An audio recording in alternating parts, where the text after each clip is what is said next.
wabarakatuh. Selamat sore.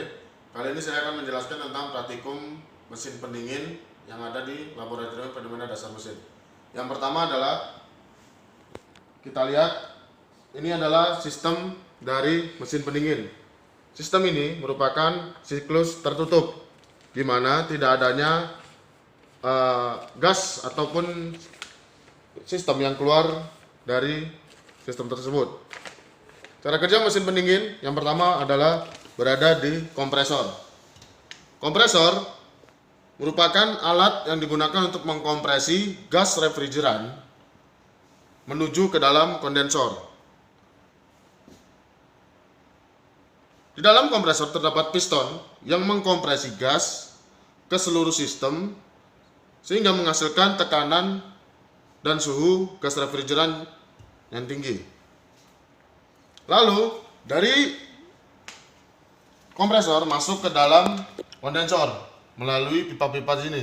Namun sebelum masuk ke kondensor, gas refrigeran masuk ke dalam oil separator. Oil separator berfungsi untuk menyerap oli yang masuk ke dalam gas refrigeran atau yang ikut dalam gas refrigeran yang sudah dikompresi. Oleh sebab itu, oil yang gas refrigeran yang tercampur dengan oli dipisahkan di oil separator. Gas refrigeran yang sudah dipisahkan masuk ke dalam kondensor. Lalu oli yang bekas atau yang untuk melumasi piston masuk kembali ke kompresor. Sisanya masuk ke dalam penampungan. Lalu di dalam kondensor terjadilah perubahan fasa dari gas menjadi cair atau biasa kita sebut prosesnya kondensasi. Lalu dari kondensor keluar menuju ke pipa penampungan.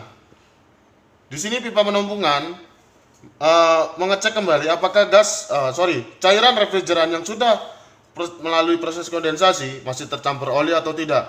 Bila tidak, langsung masuk ke dalam high pressure valve atau katup high pressure. Di katup high pressure berfungsi untuk menurunkan tekanan sehingga cairan refrigeran dapat melalui pipa-pipa kapiler.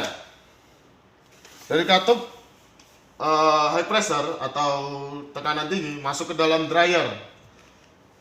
Dari dryer dia melalui pipa-pipa kapiler menuju ke dalam melewati pipa solenoid atau solenoid valve. Solenoid valve difungsikan untuk mengatur jumlah cairan refrigeran yang masuk ke dalam evaporator dengan cara membatasi laju aliran sehingga cairan tidak melebihi batas aman atau melebihi standar aman dari prosedur penyalaan. Lalu dari solenoid valve melewati katup ekspansi. Di katup ekspansi dia berfungsi untuk meningkatkan kecepatan cairan sehingga pada saat di evaporator cairan dapat dispray dengan sempurna. Dari katup ekspansi dia melewati pipa kapiler yang kecil ini.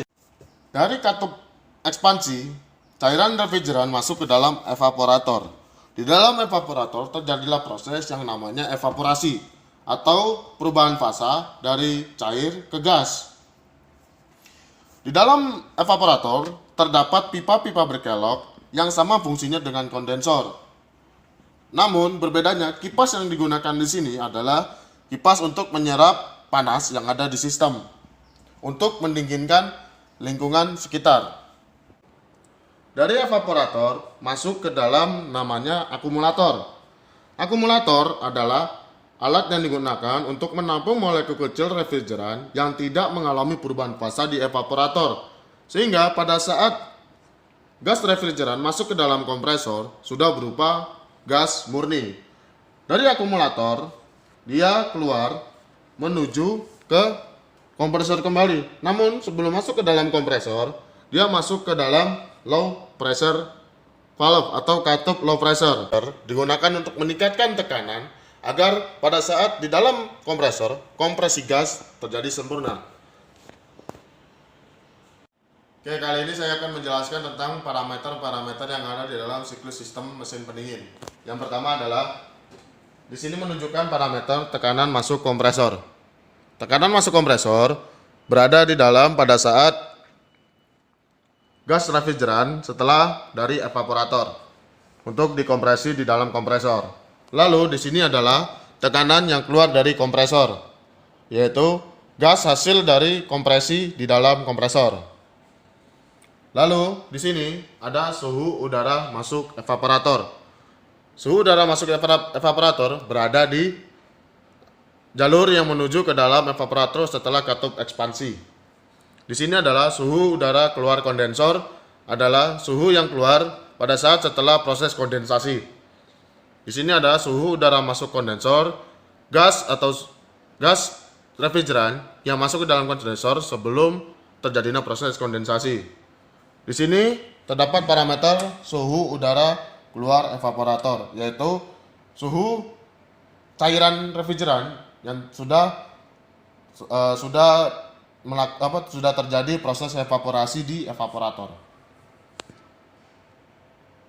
Oke, demikian yang bisa saya sampaikan. Bila ada salah kata mohon maaf. Assalamualaikum warahmatullahi wabarakatuh.